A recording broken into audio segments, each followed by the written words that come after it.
अब देखते हैं चल कुंडली गैल्वेनोमीटर। ये एक प्रकार का धारामापी है जो धारा की दिशा को बताता है, या यूं कहें धारा का संसूचन करता है। तो चल कुंडली गैल्वेनोमीटर का एक डायग्राम यहां पर बताया हुआ है और इसके अंदर एक ऊपर पैमाना दिया हुआ है और एक संकेतक की सुई है जो धारा किस दिशा में जा रही है या कितनी धारा क्या है उसका विक्षेप के द्वारा ये हमें बताती है कि धारा इसमें या परिपत्र धारा है या नहीं है। तो और देखें, इसमें एक कुंडली है और उस कुंडली में जब धारा प्रवाहित करेंगे तो उसके अंदर एक बल आघूर्ण उत्पन्न होगा और उस बल आघूर्ण को संतुलित करने के लिए, ताकि वापस जो सुई है वो जीरो पे आ जाए, उसको संतुलित करने के लिए एक कमानी लगाई जाती है जो इसके घूर्णन का विरोध करे और वापस उसको जीरो पे ले आए। जब धारा वापस जीरो कर दें तो उसको जीरो पर लाना जरूरी है। अगर कमानी का मतलब स्प्रिंग है, कमानी का मतलब हो गया स्प्रिंग। जैसे कि दरवाजा खोलते हैं अपन, तो दरवाजे में क्या होता है कि जैसे खोला और एक स्प्रिंग लगी होती है, उसको वापस बंद कर देता है। जैसे ही हम बल अगर खोलेंगे और हमने यहाँ बल हटाया तो वापस वो बंद हो जाएगा।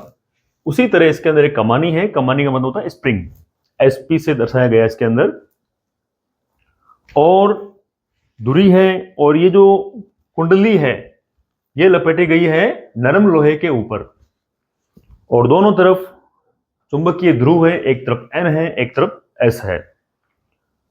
अब देखो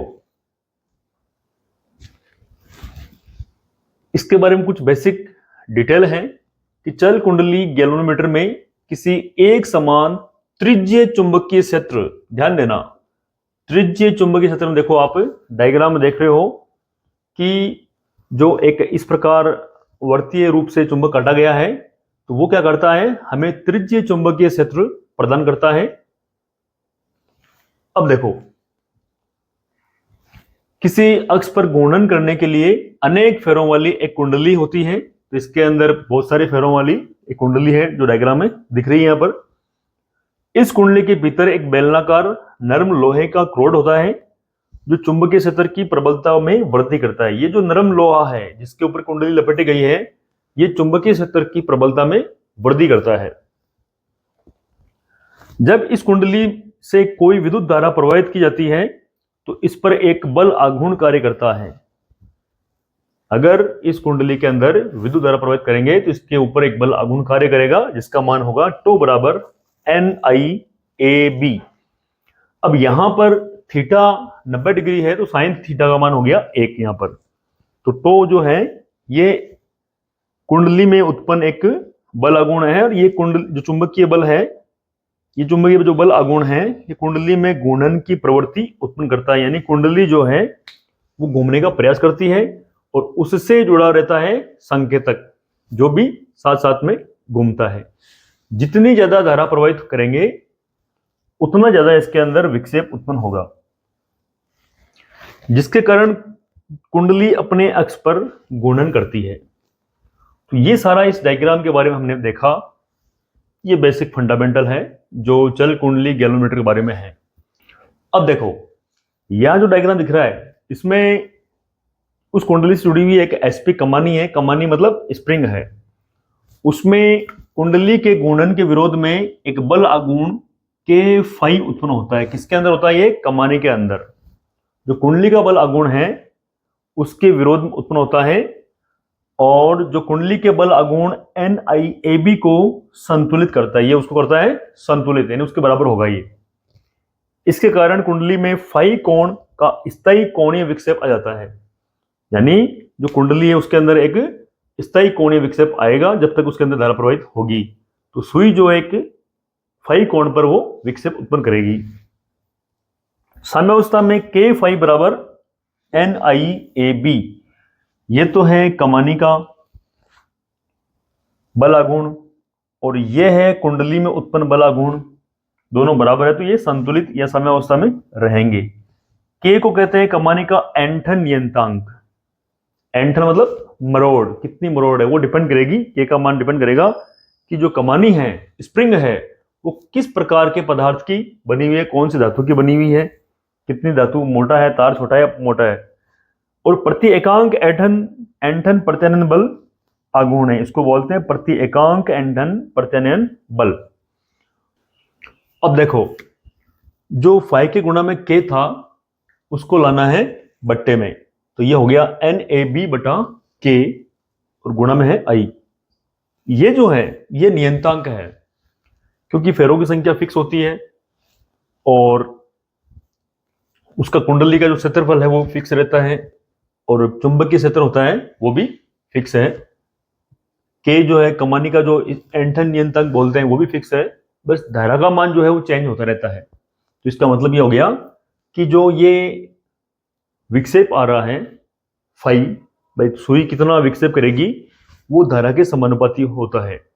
जितनी ज्यादा धारा प्रवाहित होगी उतना ज्यादा उसके अंदर विक्षेप आ जाएगा। किसके अंदर? गैल्वेनोमीटर की जो सुई है, संकेतक है, उसके अंदर। अब देखो, जो ये गैल्वेनोमीटर है इसको इसी रूप में हम एमीटर की तरह काम में नहीं ले सकते। अब इसको एमीटर की तरह काम में क्यों नहीं ले सकते? इसके दो कारण हैं। पहला कारण यह है कि गैल्वेनोमीटर एक अत्यंत सुग्राही युक्ति है। इसका मतलब ये हो गया, सुग्राही का मतलब ये होता है कि अगर थोड़ी सी भी धारा प्रवाहित हुई माइक्रो एम्पियर कोटि की तो भी ये पूरा विक्षेप दिखाएगा। तो यहां पर देखो, एक सुग्राही युक्ति है, ये माइक्रो एम्पियर कोटि की विद्युत धारा के लिए पूर्ण पैमाना विक्षेप देती है। दूसरी चीज क्या है, यहां पर विद्युत धारा को मापने के लिए अगर अपने को विद्युत धारा मापना है तो गैल्वेनोमीटर को लगाना पड़ेगा, श्रेणी क्रम में जोड़ना होता है और इसका जो प्रतिरोध होता है गैल्वेनोमीटर का वो बहुत ज्यादा होता है। तो इसके कारण क्या होगा, धारा का मान परिवर्तित हो जाएगा।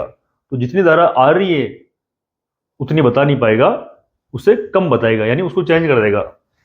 तो ये विद्युत धारा के मान को परिवर्तित कर देता है। अब इसका प्रतिरोध ज्यादा होता है। अब इसको अगर हमें एमीटर की तरह काम में लेना है तो क्या करें, इसके प्रतिरोध को कम करना पड़ेगा। और इसका प्रतिरोध कम तभी होगा जब इसके समांतर क्रम में, किसके समांतर क्रम में? गैल्वेनोमीटर के समांतर क्रम में एक बहुत ही अल्प प्रतिरोध का तार अगर जोड़ दें तो हम उसको एमीटर की तरह काम में ले सकते हैं। तो अभी देखेंगे अपने अगली स्टेप में कि गैल्वेनोमीटर को एमीटर में कैसे बदलते हैं और इसको वोल्टमीटर में भी कैसे बदलते हैं। तो ये टॉपिक हम देखेंगे जस्ट इसके बाद में। यदि किसी गैल्वेनोमीटर को एमीटर में बदलना हो तो क्या करते हैं, उसके समांतर क्रम में एक अल्प प्रतिरोध का प्रतिरोध जोड़ देते हैं और उस अल्प प्रतिरोध को बोलते हैं शंट। तो यहां पर देखो, ये एक गैल्वेनोमीटर है और ये गैल्वेनोमीटर का प्रतिरोध है। अब इसको अगर हमें एमीटर में बदलना है धारा मापने के लिए तो इसके समांतर क्रम में एक अल्प मान का प्रतिरोध जोड़ देते हैं और इसको बोलते हैं शंट बोलते हैं। तो देखो, यहां पर बोर्ड एग्जाम पे सीधा पूछते प्रश्न कि अगर गैल्वेनोमीटर को एमीटर में कन्वर्ट करना है तो क्या करते हैं। तो आंसर ये होना चाहिए कि उसके समांतर क्रम में एक अल्प मान का प्रतिरोध जोड़ देते हैं। तो देखो, एक अल्प मान वाला प्रतिरोध RS जिसे शंट कहते हैं, गैल्वेनोमीटर की कुंडली के समांतर क्रम में संयोजित किया जाता है। तो ऐसे कंडीशन में जो इसका तुल्य प्रतिरोध होगा, क्योंकि समांतर क्रम में संयोजन है, तो ऐसे कंडीशन में मिलेगा हमें R1/R इक्विवेलेंट बराबर 1/RG, ये वाला प्लस में 1/RS। इसका एलसीएम लोगे तो आ जाएगा RG गुणा RS, RS प्लस RG।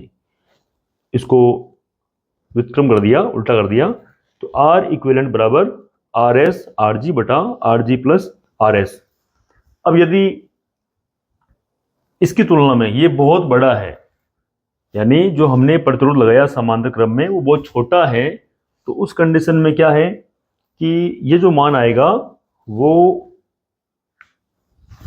अगर ये बड़ा है तो, क्योंकि देखो ये योग में आ रहा है, भाग में आ रहा है, तो ये आपके इसके बराबर ही मिलेगा, क्योंकि ये और ये आपस में कट जाएंगे। ये तो नहीं के बराबर है, तो नहीं के बराबर है, जिसको आप छोड़ोगे तो ये RG से RG कट जाएगा।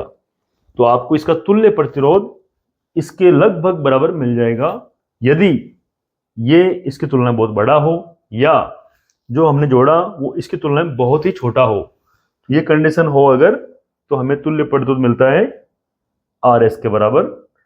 तो ये थोड़ा ध्यान देना है कि अगर किसी गैल्वेनोमीटर को एमीटर में बदलना है तो उसके समांतर क्रम में एक अल्प मान का प्रतिरोध जोड़ देते हैं।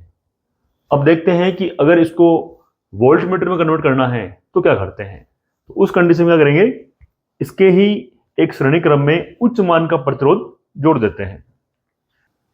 अब देखो, अगर इस एमीटर की सुग्रहिता बढ़ानी है अगर हमें, तो क्या करेंगे, या यूं कहें कि इस एमीटर की सुग्रहिता क्या होती है।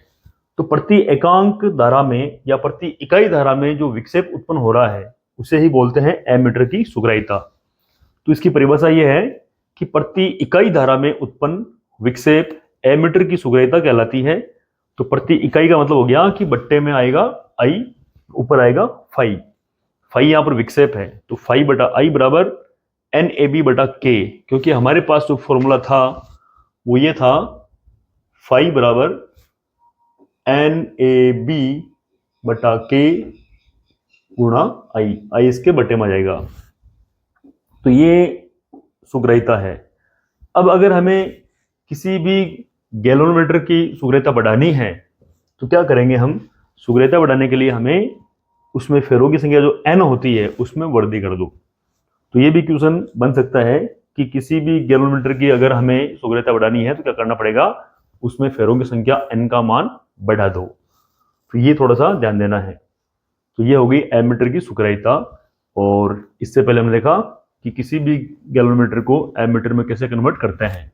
किसी भी गैल्वेनोमीटर को अगर वोल्टमीटर बदलना है तो उसके श्रेणी क्रम में एक उच्च मान का प्रतिरोध जोड़ देते हैं, तो इससे ये वोल्टमीटर में कन्वर्ट हो जाता है। और इसका जो कुल प्रतिरोध है वोल्टमीटर का वो मिलेगा हमें R इक्विवेलेंट यानी R तुल्य बराबर RG प्लस R। अब RG की तुलना में R बहुत ज्यादा है तो तुल्य आपको R के बराबर ही मिलेगा। तो ये जो है प्रक्रिया, किसी भी गैल्वेनोमीटर को अगर वोल्टमीटर में कन्वर्ट करना है तो उसके श्रेणी क्रम में एक उच्च मान का प्रतिरोध जोड़कर हम ये कर सकते हैं। अब देखो वोल्टमीटर की सुग्रहिता, तो विक्षेप प्रति एकांक जो वोल्टता है या वोल्ट है उसे बोलते हैं वोल्टमीटर की सुग्रहिता। जैसे कि ये फाई जो है ये विक्षेप है, ये प्रति एकांक वोल्ट में कितना विक्षेप आ रहा है वो इसकी सुग्रहिता को दर्शाता है। तो हम जानते हैं कि फाई का जो मान होता है वो होता है NAB बटा K और गुणा में I। तो ये फॉर्मूला बनाने के लिए क्या करेंगे, दोनों पक्षों में V का भाग देंगे। तो यही हमने किया यहां पर कि दोनों पक्षों में V का भाग दे दिया। अब हम जानते हैं ओम के नियम से कि जो V बटा I होता है वो होता है R।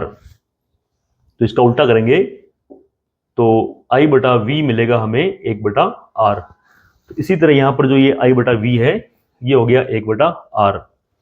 यही वोल्टमीटर की सुग्रहिता है।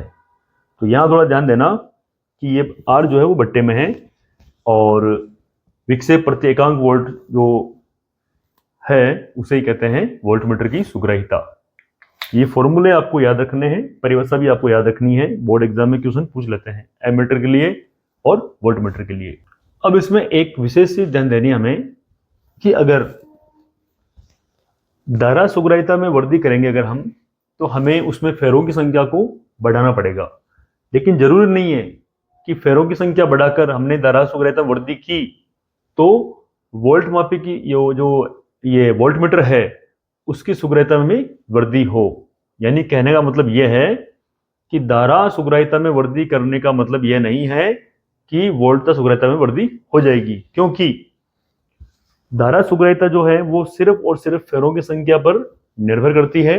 अगर फेरे n थे और अब 2n कर दिए तो जो सुग्रहिता है 5 बटा I से लेकर 2 बटा I हो जाएगी, यानी सुग्रहिता डबल हो जाएगी किसकी, एमीटर की। तो धारा सुग्रहिता डबल हो जाएगी। परंतु अगर हम बात करें वोल्टमीटर के संदर्भ में तो क्यों, कारण क्या है यहां पर कि जैसे ही हमने फेरों की संख्या डबल की तो तार की लंबाई बढ़ गई, डबल हो गई, और उसका जो प्रतिरोध है वो लंबाई के समानुपाती होता है, तो प्रतिरोध भी डबल हो गया। तो देखो n से 2n किया तो r से 2r हो गया। अब जो ये वोल्टता सुग्रहिता है, इसका जो फॉर्मूला होता है वो होता है, देखो ये वाला, फाई बटा v बराबर NAB बटा K गुणा 1 बटा R। तो जैसे ही R का डबल हुआ 2R, तो फेरों की संख्या डबल करने पर R का 2R हो गया। तो कहने का मतलब है कि वोल्टता सुग्रहिता में कोई फर्क नहीं पड़ेगा, क्योंकि फेरों की संख्या डबल की तो उसमें R भी डबल हो गया। जैसे कि यहां पर यहां करेंगे, अगर हम यहां अगर कर दिया हमने 2, तो यहां भी करना पड़ेगा 2, तो 2 से 2 कट जाएगा, बात वहीं की वहीं रह जाएगी। तो वोल्टता या वोल्टमीटर की सुग्रहिता में कोई फर्क नहीं पड़ेगा अगर हम फेरों की संख्या बढ़ाएंगे तो। क्यों नहीं पड़ेगा? क्योंकि फेरों की संख्या बढ़ाने पर जितनी ज्यादा फेरों की संख्या बढ़ाएंगे उतना ही प्रतिरोध में वृद्धि होगी, जो बट्टे में आ रहा है, और वो जो वृद्धि है उसको कैंसिल कर देगा। तो ये चीज ध्यान देनी है कि अगर फेरों की संख्या बढ़ाएंगे तो केवल और केवल धारा सुग्रहिता में ही वृद्धि होगी, वोल्टता सुग्रहिता में वृद्धि नहीं होगी। ये कुछ चीजें आपको ध्यान रखना है, छोटे छोटे क्वेश्चन में पूछ लेते हैं इनके बारे में।